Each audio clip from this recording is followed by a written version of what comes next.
കാളിദാസന് അറിവ് കൊടുത്ത കാളി ഭഗവതിയുടെ ആ കാളിക്ഷേത്രം എനിക്കൊന്ന് കാണണമെന്ന് പറഞ്ഞു. സംസ്കൃത ഭാഷയിൽ പ്രസംഗ കലയെപ്പറ്റി പ്രസിദ്ധമായ പുസ്തകം എഴുതിയ മനുഷ്യനാണ് ഈ വാക്പടൻ. വാക്കുകൊണ്ട് യുദ്ധം ചെയ്യുന്ന പടൻ, അതാണ് ആ മനുഷ്യൻ്റെ പേര് തന്നെ, വാക്പടൻ. ഞാൻ ആ വാക്പടൻ അറിവ് കൊടുത്ത സ്ഥലത്ത് പോയി നിന്നു. എനിക്ക് വല്ലാത്ത സന്തോഷം തോന്നി. അപ്പോൾ ഈ യാത്രയുടെ വഴി തന്നെ ഹിന്ദു ആത്മീയതയുടെ പ്രത്യേകതയാണ്, മറ്റൊരു മതത്തിനും. പക്ഷേ ഹിന്ദു മതം എന്ത് ചെയ്യുന്നറിയാമോ? ഹിന്ദു മതം ഈശ്വരനെ നോക്കി ഒരു മനുഷ്യൻ പ്രാർത്ഥിക്കുകയാണ്, ഈശ്വരോത്മുഖമായ അവൻ യാത്ര ചെയ്യുകയാണ്, ഈശ്വരനിൽ ലയിക്കുന്ന ആ ജീവാത്മാവ് പരമാത്മാവ് ലയിക്കുന്ന യാത്രയിലേക്ക് അവൻ പോയിക്കൊണ്ടിരിക്കുകയാണ്. ആ സമയത്ത് അവൻ ഈശ്വരനെ വിളിക്കാൻ വേണ്ടി സഹസ്രനാമങ്ങളുണ്ടാക്കി. ഒരു ശിവക്ഷേത്രം ചെന്നിട്ട് നാം ഒരു ഹിന്ദു ശിവസഹസ്രനാമം ചൊല്ലുകയാണ്. എന്നിട്ട് 11-ാം അധ്യായം 46-ാം ശ്ലോകം ആയപ്പോഴേക്കും ഭഗവാൻ വിശ്വരൂപം കാണിക്കുകയാണ്. കോടി കോടി സൂര്യപ്രഭ എന്ന് പറയുന്ന പ്രപഞ്ചത്തെ ഇങ്ങനെ കാണിച്ചുകൊണ്ട് വിശ്വരൂപമാണ്. അർജുനന് മനസ്സിലായി എന്താണ് വിശ്വരൂപം. ലോകത്തിൽ ആദ്യത്തെ ആറ്റം പൊട്ടിക്കുകയാണ് മെക്സിക്കോയിൽ. K-25 atom പൊട്ടിക്കുകയാണ്. അണുബോംബം കൊണ്ട് പൊട്ടി. ഓപ്പൻഹീമർ പഠിച്ച ജർമ്മൻ ഭാഷയിലോ ഫ്രഞ്ച് ഭാഷയിലോ ഇംഗ്ലീഷ് ഭാഷയിലോ അങ്ങനൊരു വസ്തുത വിവരിക്കാൻ പറ്റിയില്ല. പക്ഷേ ഓപ്പൻഹീമർ സംസ്കൃതം പഠിക്കാൻ വേണ്ടി ബെർലിൻ യൂണിവേഴ്സിറ്റിയിൽ, ശാസ്ത്രജ്ഞനാണ്, സംസ്കൃതം പഠിക്കാനുള്ള ആഗ്രഹത്തിൽ ബെർലിൻ യൂണിവേഴ്സിറ്റി പോയി പഠിച്ചു. അക്കൂട്ടത്തിൽ ഓപ്പൻഹീമർ ഭൗതികതയെ പറ്റി പഠിച്ചിട്ടുണ്ട്. ഓപ്പൻഹീമർ ആറ്റം ബോംബ് പൊട്ടുന്നതിനെ വിവരിക്കാൻ വേണ്ടി ആകെ കിട്ടിയത്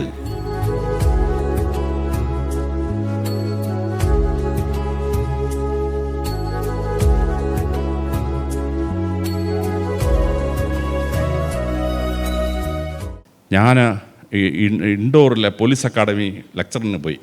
ലെക്ചർ കഴിഞ്ഞ് ഇറങ്ങിയ ഉടനെ ഈ DGP ചോദിച്ചു, അലക്സിനെ മധ്യപ്രദേശിൽ കാണാൻ എവിടെയെങ്കിലും ആഗ്രഹമുണ്ടോ? ഞാൻ പറഞ്ഞു, സാറേ എനിക്കൊരു സ്ഥലം കാണാൻ ആഗ്രഹമുണ്ട്, ഉജ്ജയിനി. അതിന് അവിടെ പോന്നേ? അതാ ഉജ്ജയിനിയിലെ കാളിക്ഷേത്രത്തിൽ നിന്ന് പോകണം. അയാൾ എൻ്റെ മുഖത്തോട്ട് നോക്കി, അലക്സാണ്ടർ ക്രിസ്ത്യാനിയല്ലേ? ഞാൻ പറഞ്ഞു അതെ. പിന്നെന്തിനാ ഈ കാളിക്ഷേത്രത്തിൽ പോകുന്നത്? ഞാൻ പറഞ്ഞു അല്ല DGP, കാളിദാസന് അറിവ് കൊടുത്ത കാളി ഭഗവതിയുടെ ആ കാളിക്ഷേത്രം എനിക്കൊന്ന് കാണണമെന്ന് പറഞ്ഞു. അദ്ദേഹം പറഞ്ഞ് അറേഞ്ച് ചെയ്യാമെന്ന് പറഞ്ഞു. 150 കിലോമീറ്റർ അദ്ദേഹം വണ്ടിയൊക്കെ അറേഞ്ച് ചെയ്ത്, സെക്യൂരിറ്റിയൊക്കെ അറേഞ്ച് ചെയ്ത് എന്നെ കൊണ്ടുപോയി.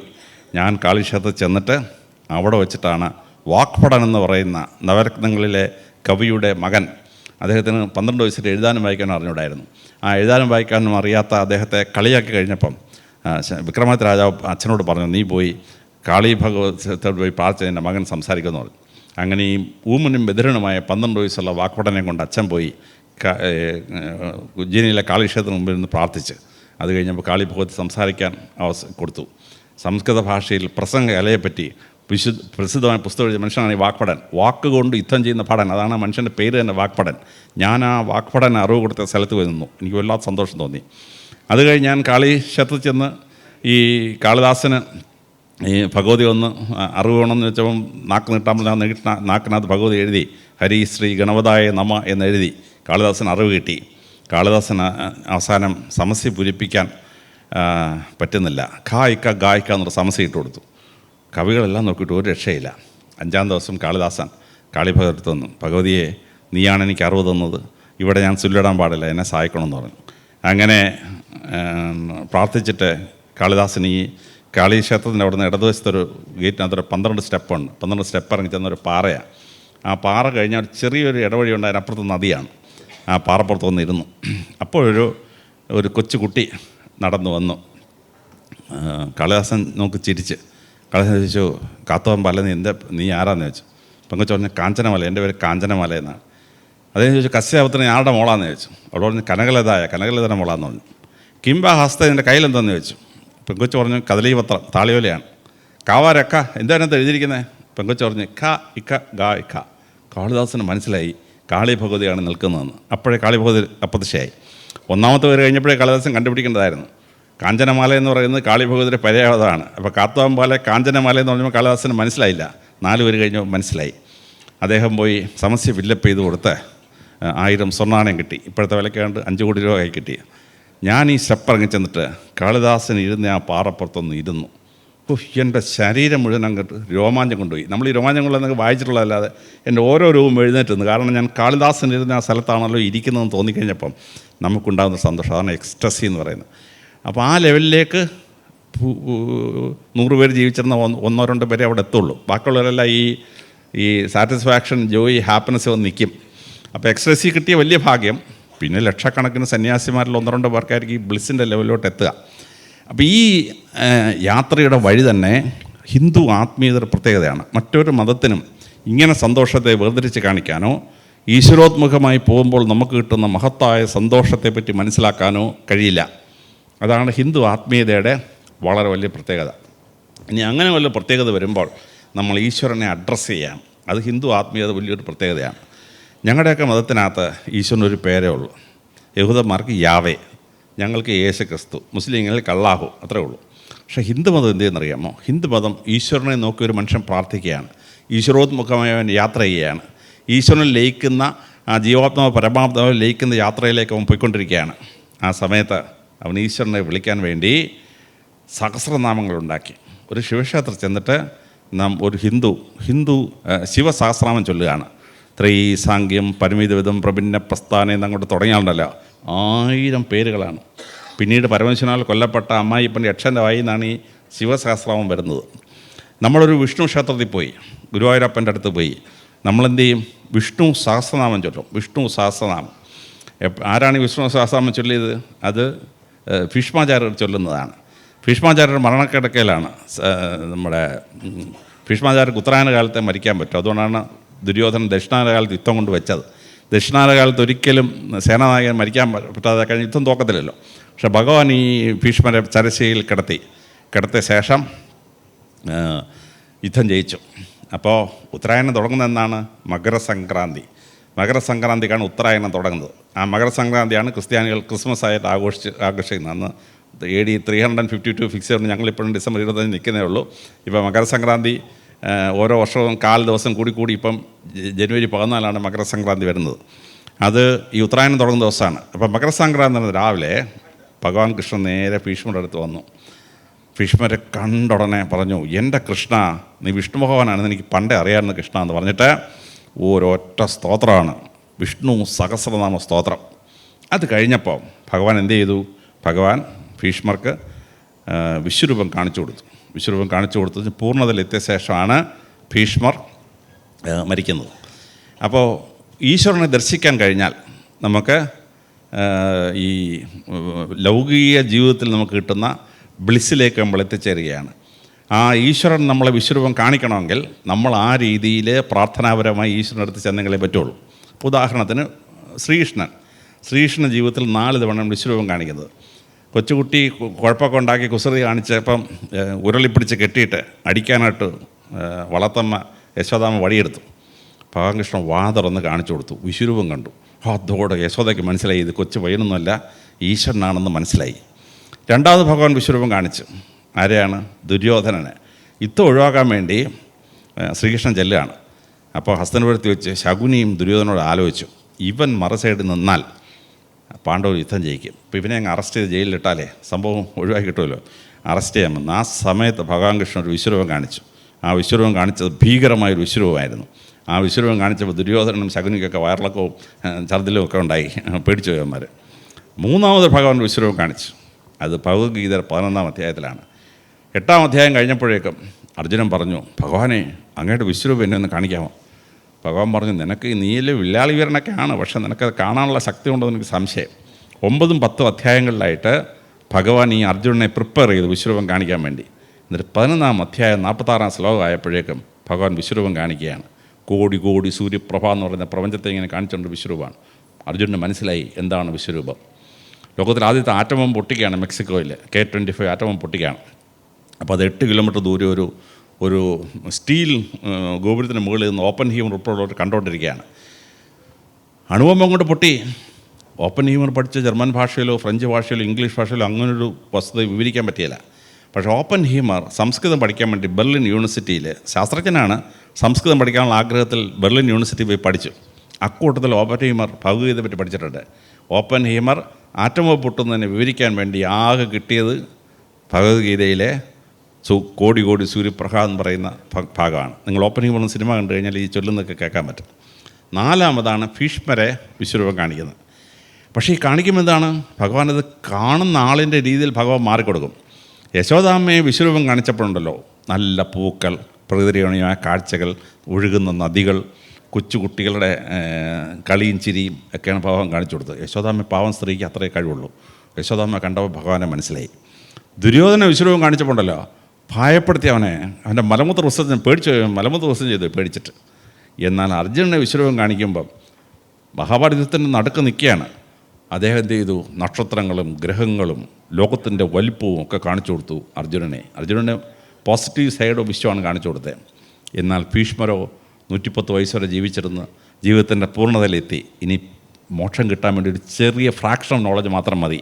ആ വിശ്വരൂപമാണ് ഭഗവാനെ കാണിക്കുന്നത്. അപ്പോൾ ഈ വിശ്വരൂപം കണ്ടു കഴിയുമ്പോൾ നമ്മൾ ബ്ലിസ്സിലേക്ക് എത്തിച്ചേരുകയാണ്. പക്ഷേ ദുര്യോധനെ കാണിച്ചപ്പോഴോ അവൻ ക്രൂരനായൊരു മനുഷ്യനാണ്, അവനെ ഭയപ്പെടുത്താനുള്ള വിശ്വരൂപമാണ് കാണിച്ചത്. അപ്പോൾ ഭഗവാൻ വിശ്വരൂപം കാണിക്കുമ്പോൾ തന്നെ വ്യത്യസ്തമാണ്. അപ്പം നമ്മുടെ ജീവിതത്തിൽ നമ്മൾ ഈശ്വരനെ പ്രാപിക്കാൻ പോവാണ്, നമ്മൾ ഗുരുവായൂർ അമ്പലത്തിൽ പ്രാർത്ഥിക്കാൻ പോവാണ്. അപ്പോൾ പൂന്താനം ബ്ലിസ് നേടി, പൂന്താനം ബ്ലിസ് ചെയ്യാൻ നേരം ഗുരുവായൂർ അമ്പലത്തിൽ നിന്ന് പാടിയ പ്രസിദ്ധമായ പാട്ട് നിങ്ങളൊക്കെ ദിവസവും പാടുന്ന പാട്ടാണ്. അവിടെ പാടിയപ്പോൾ എന്ത് പറ്റി? പൂന്താനം ബ്ലിസ് കിട്ടി, പൂന്താനം ഉടലോടെ ഭഗവാനിലങ്ങ് ലയിക്കുകയാണ്. കരൂരമ്മ പാവസ്ത്രീയാണ്, യശോദാമ്മയുടെ കൂട്ട് വിദ്യാഭ്യാസം കുറവുള്ള സ്ത്രീയാണ്. ആ കരൂരമ്മയുടെ അടുത്ത് ഭഗവാൻ ഉണ്ണികൃഷ്ണൻ ചെന്ന് പാടി കരൂരമ്മയെ സന്തോഷിപ്പിച്ച് കരൂരമ്മയ്ക്ക് ബ്ലിസ് കൊടുത്തു. കരൂരമ്മയെ ഭഗവാനെ ലയിപ്പിച്ച് മോക്ഷം കൊടുത്തു. ഗുരുവായൂരപ്പൻ്റെ കഥയിൽ തന്നെ അങ്ങനെ മോക്ഷം കിട്ടുന്ന 3-4 സംഭവങ്ങളുണ്ട്. അപ്പോൾ നമ്മൾ ഈ ബ്ലിസ് കിട്ടിയിട്ട് ഭഗവാൻ ലയിക്കുന്ന അവസ്ഥ, അതാണ് നമ്മുടെ ജീവിതത്തിലെ പൂർണ്ണത കിട്ടുന്ന, മോക്ഷം കിട്ടുന്നൊരു അനുഭവം. അപ്പോൾ നമ്മൾ പ്രാർത്ഥിക്കുമ്പം ഏത് രീതിയിൽ പ്രാർത്ഥിക്കുന്നോ അവസാനം ഈശ്വരനിൽ എത്തിച്ചേരുന്നൊരവസ്ഥ, അതാണ് ഭക്തിയോഗത്തിന് അങ്ങേയറ്റം ബ്ലിസ് കിട്ടി ലയിക്കുന്ന അവസ്ഥ. ഇത് മറ്റു മതങ്ങൾക്കില്ല. മറ്റു മതങ്ങൾ 3-ാം സ്റ്റേജിലോ 4-ാം സ്റ്റേജിലോ അവസാനിക്കും. അപ്പോൾ ഭക്തിയുള്ളൊരു മനുഷ്യൻ ആത്മീയതയിലൂടെ ഈശ്വരനെ പ്രാപിച്ച് പ്രപഞ്ചത്തിലെ ഏറ്റവും വലിയ സന്തോഷം അനുഭവിക്കുന്നൊരു അനുഭവം ഹിന്ദുമതം വ്യാഖ്യാനിച്ച് കൊടുത്ത ശ്രദ്ധേയമായ ഒരു അനുഭവമാണ്. അത് നേടുന്നതിന് വേണ്ടി ആ ഭക്തി ലയിച്ച് ചേരുന്ന ഒരവസ്ഥയാണ്. അപ്പോൾ മനുഷ്യന് പ്രാർത്ഥിക്കണമെങ്കിൽ അവൻ്റെ ശരീരത്തിന് മാത്രമല്ല, അവൻ്റെ തലച്ചോറിന് മാത്രമല്ല, അവൻ്റെ ആത്മാവിന് ഉൾപ്പെടെ സംഭവം ഉണ്ടാവണം. അവിടെയാണ് ഈ സഹസ്രനാമം വരുന്നത്. ഹിന്ദുക്കൾക്ക് 10 ദൈവങ്ങൾക്ക് സഹസ്രനാമമുണ്ട്. ശിവസഹസ്രനാമമുണ്ട്, വിഷ്ണു സഹസ്രനാമമുണ്ട്, ദേവിയെ പ്രാർത്ഥിക്കുന്നവർക്ക് ലളിതാ സഹസ്രനാമമുണ്ട്, ബ്രഹ്മാണ്ഡ പുരാണത്തിലെ 7-ാം അധ്യായത്തിൽ വരുന്ന ലളിത സഹസ്രനാമമുണ്ട്, സുബ്രഹ്മണ്യ സഹസ്രനാമമുണ്ട്, ഗണപതി സഹസ്രനാമമുണ്ട്, ഹനുമാൻ സഹസ്രനാമമുണ്ട്, അയ്യപ്പ സഹസ്രനാമമുണ്ട്. 10 ദൈവങ്ങൾക്ക് സഹസ്രനാമമുണ്ട്. അതിൽ 9 സഹസ്രനാമവും വേദവ്യാസൻ എഴുതിയതാണ്. അയ്യപ്പ സഹസ്രനാമം അയ്യപ്പന് വേദവ്യാസൻ അയ്യപ്പനെ പറ്റി കേട്ടിട്ടില്ല. അയ്യപ്പ സഹസ്രനാമം മാത്രം പിന്നീട് എഴുതി ഉണ്ടാക്കിയതാണ്. അപ്പോൾ ഈ സഹസ്രനാമം ചൊല്ലുമ്പോൾ എന്താ സംഭവിക്കുക? അത് വളരെ കൃത്യമായി ശാസ്ത്രം പഠിച്ചിട്ടുണ്ട്. ഏറ്റവും ആദ്യം സഹസ്രനാമം ചൊല്ലുമ്പോൾ സംഭവിക്കുന്നത്, ആ മനുഷ്യൻ സാഹിത്യം പഠിക്കാനായിട്ട് പറ്റും. 1000 പേരിൽ ഭഗവാനെ അങ്ങോട്ട് വിളിക്കുമ്പോൾ വേദവ്യാസൻ സാഹിത്യത്തിൻ്റെ അപാര സാധ്യതയെടുത്ത് പ്രയോഗിച്ചിട്ടാണ് ഈ സഹസ്രനാമം എഴുതിയിരിക്കുന്നത്. അപ്പോൾ ആ സഹസ്രനാമം ചൊല്ലിപ്പിടിക്കുന്നൊരു മനുഷ്യന് അവൻ ഏത് ഭാഷ സംസാരിക്കുന്ന ആളാണെങ്കിലും, തമിഴാണെങ്കിൽ തമിഴ്, ഹിന്ദി, മലയാളമാണെങ്കിൽ മലയാളം, ആ ഭാഷ ഉപയോഗിക്കുന്നതിൽ അപാരമായ സാഹിത്യത്തിൽ അറിവാക്കും മനുഷ്യൻ നേടുകയാണ്. രണ്ടാമതായി സഹസ്രനാമം ചൊല്ലുമ്പോൾ സംഭവിക്കുന്നതെന്ന് വെച്ചാൽ അവന് ഗ്രാമർ പഠിക്കുകയാണ്. സംസ്കൃതത്തിലെ ലോകത്തിലെ ഏറ്റവും ബെസ്റ്റ് ഗ്രാമർ സംസ്കൃതത്തിൻ്റെ ഗ്രാമറാണ്. പാണിനി അഷ്ടാധ്യായി എന്ന പുസ്തകം രചിച്ച പാണിനി, അദ്ദേഹം ആ ഗ്രാമറിനെ ശരിക്കും അങ്ങോട്ട് വിവരിക്കുകയാണ്. ഒരു 100 വർഷങ്ങൾക്ക് മുമ്പ് ചോംസ്കി ആൻഡ് ബ്ലൂംഫീൽഡ് ഗ്രാമറിൽ ചില മാറ്റങ്ങളൊക്കെ വരുത്തി. എന്നിട്ട് അവർ പറഞ്ഞു, ഞങ്ങളാണ് ഗ്രാമറിൻ്റെ ലോകത്തിലെ ചക്രവർത്തിമാർ, എംപറേഴ്സ് ഓഫ് ഗ്രാമർ എന്നൊക്കെ അവകാശപ്പെട്ടിരുന്നു. പക്ഷേ 1936 ലണ്ടനിൽ വെച്ചിട്ടൊരു ലിംഗ്വിസ്റ്റിക് കോൺഫറൻസ് ഉണ്ടായിരുന്നു. അപ്പോൾ ഇന്ത്യയിൽ നിന്ന് പോയ സംസ്കൃത പണ്ഡിതന്മാർ ഈ പാണിനി അഷ്ടാധ്യായി ഇംഗ്ലീഷിൽ തർജ്ജമ ചെയ്തിരുന്നു. 1861 ഏഷ്യാറ്റിക് സൊസൈറ്റി തർജ്ജമ ചെയ്തിരുന്നു. ആ ഇംഗ്ലീഷ് തർജ്ജമ ചെയ്ത 3 കോപ്പി വാങ്ങിച്ചിട്ട് ഇവർ പോയി. ഒരെണ്ണം കൊണ്ട് ചോംസ്കി കൊടുത്തു, ഒരെണ്ണം കൊണ്ട് ബ്ലൂംഫീൽഡിന് കൊടുത്തു. അവന്മാർ 2 ദിവസം വായിച്ചു കഴിഞ്ഞ് 3-ാം ദിവസം ലണ്ടനിലെ ലിംഗ്വിസ്റ്റിക് കോൺഫറൻസ് ആരംഭിക്കുകയാണ്. ചോംസ്കി വന്നിട്ട് പ്രസംഗം കൊണ്ട് തുടങ്ങുകയാണ്, Panini's Ashtadhyayi is the monument of human intelligence on the surface of the earth. ഭൂമിയിൽ മനുഷ്യൻ എത്രമാത്രം ബുദ്ധി ഉണ്ടാവാൻ സാധ്യതയുണ്ടെന്ന് അറിയണോ? പാണിനി അഷ്ടാധ്യായി വായിച്ചാൽ ഇതാണ്. സംസ്കൃതത്തിൻ്റെ തലത്തൊട്ടപ്പനായിരുന്നു ഗ്രാമറിൻ്റെ തലത്തൊട്ടപ്പൻ അവകാശപ്പെട്ട ബ്ലൂംഫീൽഡ്. അയാൾ ഒന്ന് പ്രസംഗം തുടങ്ങുകയാണ്, whatever we invented in grammar is nothing but footnotes is great work. ഞങ്ങൾ കണ്ടുപിടിച്ച ഗ്രാമറിലെല്ലാം ഉണ്ടല്ലോ, ഈ പാണിനി അഷ്ടാധ്യായിയുടെ പേപ്പറിന് അടിയിൽ എഴുതാനുള്ള ഫുട് നോട്ട്സ് മാത്രമേ ഉള്ളൂ എന്ന് ചൊല്ലിട്ട് പോയി ബ്ലൂംഫീൽഡ്. അപ്പോൾ ഇത് ഉപയോഗിച്ചിട്ടാണ് ഈ സഹസ്രനാമം എഴുതിയിരിക്കുന്നത്. അപ്പോൾ നമ്മൾ ഈ ഗ്രാമർ ആ കുട്ടിക്ക് ഭംഗിയായിട്ട് പഠിക്കാൻ പറ്റും. മൂന്നാമത് സംഭവിക്കും, ഓർമ്മശക്തി വർദ്ധിക്കുക എന്നുള്ളതാണ്. മറ്റുള്ള മതങ്ങളിലെ പ്രാർത്ഥന എന്ന് ഓർമ്മശക്തി വർദ്ധിപ്പിക്കുകയില്ല. ഹിന്ദുക്കളുടെ സഹസ്രനാമം എന്ന് പറഞ്ഞാൽ 1000 പേര് തുടർച്ചയായിട്ട് ഇങ്ങനെ അങ്ങോട്ട് ഓർത്തിരിക്കുകയാണ്. അപ്പോൾ നമ്മുടെ കുട്ടി ഒരു ഡോക്ടറാവണം. കുട്ടി നീറ്റ് പരീക്ഷ കയറി ഇരുന്നാലുണ്ടല്ലോ 1 മിനിറ്റ് കൊണ്ട് ഒരു ചോദ്യത്തിന് ഉത്തരം എഴുതണം. ചോദ്യം വായിക്കാൻ 30 സെക്കൻഡ് പോകും. പിന്നെ ആ കറുപ്പ് വളം ഫില്ലപ്പ് ചെയ്യാൻ 10 സെക്കൻഡ് പോകും. ചിന്തിക്കാൻ കിട്ടുന്നൊരു 15 സെക്കൻഡാണ്, അല്ല 20 സെക്കൻഡാണ് മാക്സിമം. ആ സമയം കൊണ്ട് ഉത്തരം മനസ്സിൽ ഓർമ്മ മുതലെങ്കിൽ നമ്മുടെ കുട്ടി ഒരിക്കലും ഡോക്ടറാവില്ല. എൻ്റെ കൂട്ട് IAS പരീക്ഷ എഴുതി പാസ്സാവണമെങ്കിൽ അവിടെ ചെന്ന് കഴിഞ്ഞാൽ പ്രിലിമിനറി പരീക്ഷയ്ക്ക് 1 മിനിറ്റ് കൊണ്ട് ചോദ്യത്തിന് ഉത്തരം എഴുതണം. ചോദ്യം ഇച്ചിരി കട്ടിയായതുകൊണ്ട് വായിച്ച് തീർക്കാൻ തന്നെ 35-40 സെക്കൻഡ് എടുക്കും. പിന്നെ ചിന്തിക്കാൻ കിട്ടുന്ന കഷ്ടിച്ച് 10 സെക്കൻഡാണ്. അതിനകം തലച്ചോറിൽ ഓർമ്മ മുതലെങ്കിൽ നമ്മുടെ കുട്ടി ഒരിക്കലും IAS പരീക്ഷ പാസ്സാവാൻ പറ്റിയില്ല. അപ്പോൾ ഈ സഹസ്രനാമം ചൊല്ലിപ്പഠിക്കുന്ന ആളിന് വളരെ കൃത്യമായി 1000 പേരും കൊണ്ട് ഓർത്തിരിക്കുകയാണ്. അപ്പം ആ ആളിനുണ്ടല്ലോ അപോര ഓർമ്മശക്തി ഉണ്ടാവും. നമ്മുടെ മക്കൾ വലിയ നിലകളിലെത്താനായിട്ട് സഹായിക്കും. നാലാമത് സംഭവിക്കുന്നതെന്ന് വെച്ചാൽ ഈ സഹസ്രനാമത്തിൽ ഓരോ വാക്കും കറക്റ്റ് ഉച്ചരിക്കണമെങ്കിൽ നമ്മുടെ ശബ്ദ പേടകത്തിലെ എല്ലാ ടെൻഡൻസിനും എക്സസൈസ് കിട്ടിയേ പറ്റുള്ളൂ. ആ എക്സസൈസ് അങ്ങോട്ട് കിട്ടുമ്പോൾ ആ മനുഷ്യന്, ആ കുട്ടിക്ക് ശബ്ദ ഗാംഭീര്യം കിട്ടും. മൈക്ക് കിട്ടിയാൽ ഉഗ്രമായിട്ട് പ്രസംഗിക്കാൻ പറ്റും. ആ കുട്ടിക്ക് ശബ്ദ സ്ഫുടത ഉണ്ടാവും. സംസ്കൃതത്തിൽ ഓരോ വാക്ക് ഉച്ചരിക്കണമെങ്കിൽ സ്ഫുടമായിട്ട് ഉച്ചരിക്കണം. അത് ചൊല്ലിപ്പഠിച്ചൊരു കുട്ടിക്ക് ഏത് ഭാഷയിൽ ഏത് വാക്ക് പറഞ്ഞാലും കേൾക്കുന്നതിന് മനസ്സിലാവും ഏത് വാക്കാണ് പറഞ്ഞതെന്ന്. പിന്നെന്ത് സംഭവിക്കും? പിന്നെ ആ വാക്കുകളിങ്ങനെ തിരിച്ച് പറയുന്ന കൂട്ടത്തിൽ ഇയാൾ നല്ല ശബ്ദ മാധുര്യം ഉണ്ടാവും. ആ കുട്ടി കർണാടക സംഗീതം ഉണ്ടല്ലോ, ഉഗ്രം പാട്ടായിരിക്കും. ഹിന്ദുസ്ഥാനി സംഗീതം പാടിയാൽ ഉഗ്രമായിരിക്കും. ആ കുട്ടി ഇംഗ്ലീഷ് മ്യൂസിക് പഠിക്കാൻ പോയി, ഡോംറമി ഫസാലാത്തോത കുട്ടി ഭംഗിയായിട്ട് പാടും. ഇത് സഹസ്രനാമം ചൊല്ലിയതിൻ്റെ ഗുണമാണ്. ചൊല്ലിപ്പഠിക്കുമ്പോൾ ശബ്ദപഠത്തിന് കിട്ടുന്നൊരു ഗുണമാണ്. അഞ്ചാമത് വലിയ വലിയ കസര ഇരിക്കണമെങ്കിൽ മനുഷ്യന് വേണ്ട ഒരു കഴിവുണ്ട്. അത് കമ്പാരറ്റീവ് അനാലിറ്റിക്കൽ അനാലിസിസ്, ഒന്നിനെയും മറ്റൊന്നിനോട് വേർതിരിച്ച് കാണാനുള്ളൊരു കഴിവാണ്. ഇത് സഹസ്രനാമം ചൊല്ലിപ്പഠിക്കുന്ന കുട്ടി കിട്ടുകയാണ്. ഇപ്പോൾ നമ്മുടെ കുട്ടി ഒരു ഡോക്ടറാവണം. എന്ത് സംഭവിക്കും? ഒരു പേഷ്യൻ്റ് എന്ന് പറഞ്ഞു, സാറേ ഡോക്ടറെ എനിക്കൊരു തലവേദന. ഉടനെ ഡോക്ടറെ തലച്ചോറ് വർക്ക് ചെയ്യും. തലവേദന ഉണ്ടാക്കാൻ 20 രോഗങ്ങളുണ്ട്. ഇതിലെന്താണ് ഈ മനുഷ്യന് വരാൻ സാധ്യത? ഡോക്ടർ ഒരു മരുന്ന് കുറിക്കണം. എല്ലാ മരുന്നിനും സൈഡ് എഫക്റ്റ് ഉണ്ട്, എല്ലാ മരുന്നിനും കോൺട്രാ ഇൻഡിക്കേഷൻ ഉണ്ട്. ഇത് വർക്ക് ചെയ്യാതെ ഡോക്ടർ മരുന്ന് കുറിച്ചാണല്ലോ രോഗി ചത്തു. എന്നെപ്പോലെ IAS ഒക്കെ പാസ്സായി ഒരു ജില്ലയിൽ ചെന്ന് കളക്ടർ SP ആയിട്ടിരിക്കുമ്പം ഒരു ജില്ലയിൽ 150-200 ഗ്രാമമുണ്ട്. ഓരോ ഗ്രാമത്തിനും ജനസംഖ്യ എത്ര, അവിടെ ഏത് മതമാണ് ഭൂരിപക്ഷം, ഏത് ജാതിയാണ് ഭൂരിപക്ഷം, അവിടെ എന്തെങ്കിലും സ്ഥിരം പ്രശ്നമുണ്ടോ, ഇതൊക്കെ ഓർക്കാത്ത ഒരാൾക്ക് കളക്ടർ SP ആവാൻ പറ്റുമോ? പറ്റിയല്ല. അപ്പോൾ ഈ സഹസ്രനാമം ചൊല്ലുമ്പോൾ എന്ത് പറ്റും? സഹസ്രനാമം ചൊല്ലുമ്പോൾ കുട്ടി ഭഗവാന്റെ തലയാണ് ശ്രദ്ധിക്കുന്നതെങ്കിൽ വിഷ്ണു സഹസ്രനാമമാണെങ്കിൽ കേശവ എന്ന് ഇഷ്ടം, ഭഗവാൻ കൃഷ്ണൻ ഇഷ്ടം പോലെ ഹിപ്പിയെ പോലെ നല്ല തലമുടിയാണ്, കേശവ എന്ന് വിളിക്കാം. ഇനി ശിവസഹസ്രനാമമാണ്, ഭഗവാൻ കുട്ടിയുടെ തലയിലോട്ട് നോക്കും. ഗംഗാധര, തലയിൽ ഗംഗയെ വഹിക്കുന്ന ഭഗവാനെ. ചന്ദ്രധാര, തലയിൽ ചന്ദ്രക്കലുള്ള ഭഗവാനെ എന്ന് വിളിക്കും. തലയിൽ നോക്കുമ്പോൾ ഭഗവാന്റെ തലയിൽ എന്താണെന്ന് നോക്കും, കയ്യിലോട്ടാണ് നോക്കുന്നതെങ്കിലോ വിഷ്ണു സഹസ്രനാമാണെങ്കിൽ ഗദാചക്രപാണി, ഒരു കയ്യിൽ ഗദയും മറ്റേ കൈ ചക്രം പിടിച്ചുകൊണ്ട് ഭഗവാനെ എന്ന് വിളിക്കും. ഇനി ദേവിയെ സൂചിച്ചുകൊണ്ട് ലളിത സഹസ്രനാമം ചൊല്ലുന്നെങ്കിലോ വീണാ പുസ്തക ധാരണി, ഒരു കയ്യിൽ വീണയും മറ്റേ കൈ പുസ്തകം പിടിച്ചുകൊണ്ടിരിക്കുന്ന ഭഗവതിയെ എന്ന് വിളിക്കും. അപ്പോൾ ഇത് വളരെ കൃത്യമായിട്ട് മനസ്സിലാക്കണം. ഇപ്പോൾ ശിവസഹസ്രനാമത്തിൽ ഒരു പാരഗ്രാഫ് വള്ളത്തോൾ നാരായണ മേനോൻ മലയാളത്തിൽ തർജ്ജമ ചെയ്തു. ഭഗവാൻ പരമശിവനെ വർണ്ണിക്കുകയാണ്. പൊട്ടാക്കി ഫാല വട്ട തിരുമിഴി ജടയെ കാറൊളിച്ചാര് കൂന്തൽക്കെട്ടാക്കി കേതകിപ്പൂതിൻ്റെ വടിവാക്കിപ്പരം ചന്ദ്രകണ്ഠം മട്ടൊക്കെ തന്നെ മാറി പ്രഥയുടസുതനായി കാട്ടിൽ ഉൾപ്പൊക്ക് വൈര്യമിട്ട കാട്ടാളനെ കൈതൊഴുന്നേൻ. 16 കാര്യം ഓർത്തിരുന്നെങ്കിലല്ലേ ഭഗവാൻ ശിവൻ എങ്ങനെയെന്ന് മനസ്സിലാവത്തുള്ളൂ. അപ്പോൾ ഈ സഹസ്രനാമം ചൊല്ലുന്ന കുട്ടിക്ക് ഈ കമ്പാരിറ്റീവ് അനാലിറ്റിക് പവർ കിട്ടും. കുട്ടി വലിയ വലിയ നിലകളിലെത്തും. ലോകത്തിലെ മറ്റ് ഭാഷകളിലൊക്കെ മറ്റ് മതങ്ങളിലൊക്കെ മനുഷ്യൻ ഈശ്വരനെ നോക്കി കുറേ കാര്യമൊക്കെ മനുഷ്യൻ രാജാവിനെ പോലെ സ്തുതി കേട്ടാൽ ഇഷ്ടപ്പെടുന്ന ആളാണെന്ന് ചുമ്മാ ദൈവത്തെ സ്തുതിച്ചുകൊണ്ടിരിക്കുകയാണ്. ഹിന്ദുക്കൾ അങ്ങനെയല്ല. ഹിന്ദുക്കൾ 1000 പേരുകളിലൂടെ ഭഗവാനെ വിളിക്കുമ്പോൾ തന്നെ അത് ചൊല്ലി അവസാനം അവൻ ഭഗവാനിലെങ്കിൽ ലയിക്കുകയാണ്. അവൻ അതീന്ദ്രിയമായ ഒരു ധ്യാനത്തിലെത്തി, ആത്മീയതയിലെത്തി അവൻ ഭഗവാനിലെങ്കിൽ ലയിക്കും. ഇത് മറ്റു മതങ്ങളുടെ ആത്മീയത ഇല്ലാത്തൊരു ഭാവമാണ്. ആ ആരാധനയിലൂടെ ഭഗവാനിൽ എത്തിച്ചേരുക. ഭക്ത മീര ഭഗവാനെ സ്തുതിക്കുകയാണ്. സ്തുതിച്ച് അവസാനം ഭഗവാനിലെങ്കിൽ ലയിക്കുകയാണ് ഭക്ത മീര. ഔവയാർ തമിഴ്നാട്ടിലെ പ്രസിദ്ധ കവയിത്രിയാണ്. ഔവയാർ അങ്ങോട്ട് ഭഗവാനെ സ്തുതിക്കുകയാണ്. സ്തുതിച്ച് അവസാനം ഔവയാർ ഭഗവാനിലെങ്കിൽ ലയിക്കുകയാണ്. ഇത് മറ്റു മതങ്ങളില്ലാത്തൊരു സങ്കല്പം. ഹിന്ദു ആത്മീയതയുടെ വലിയ പ്രത്യേകതയാണ്. ഇങ്ങനെ ചെന്ന് ഭഗവാനിലേക്ക് പോയി ഒരു യാത്ര പോയി ഭഗവാനിലെങ്കിൽ ലയിക്കുക, ജീവാത്മാവ് പരമാവധിയിലെത്തുക. അപ്പോൾ യൂണിവേഴ്സൽ എനർജിയായ ഭഗവാനിൽ ഇൻഡിവിജ്വൽ എനർജിയായ ഒരു മനുഷ്യൻ പോയി ലയിക്കുന്ന ഒരു സ്വപ്നം വളരെ കൃത്യമായി ലയിക്കുകയാണ്. അപ്പോൾ ഈശ്വരനിലേക്ക് എങ്ങനെ പ്രാർത്ഥിക്കണമെങ്കിൽ മനുഷ്യൻ കുറേ ഫോംസ് ഓഫ് വർഷിപ്പ് കണ്ടുപിടിച്ചു. അതിലേറ്റവും ആദ്യമാണ് അഗ്നി കൊണ്ട് ഈശ്വരനെ സ്തുതിക്കുക. അഗ്നി ഉണ്ടാവുന്ന സ്ഥലങ്ങളിൽ അവർ അഗ്നി ഉണ്ടാക്കി അതിൽ ഈശ്വരന് വേണ്ടി ഓരോന്ന് ഹോമിക്കുകയാണ്.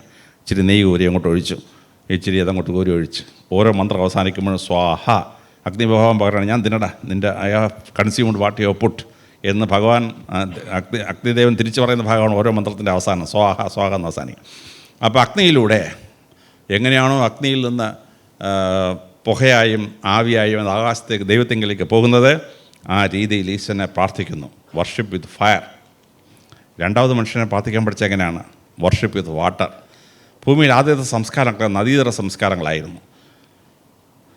നൈൽ നദിയുടെ തീരത്ത് ഈജിപ്ഷ്യൻ സംസ്കാരം, സുമേരിയൻ, ബാബിലോണിയൻ, അസീറിയൻ സംസ്കാരങ്ങൾ യൂഫ്രട്ടീസ് ടൈഗ്രീസ് നദിയുടെ തീരത്തിൽ, സൈന്ധവ നദിയുടെ സംസ്കാരം ഇൻഡസ് നദിയുടെ തീരത്തിൽ, സപ്തസൈന്ധവം ജലം, ചിനാബ്, രവി, ബിയാസ്, സത്ലജ്, ഇൻഡസ് ആൻഡ് സരസ്വതി 7 നദികൾ ചേർന്ന് സപ്തസൈന്ധവം.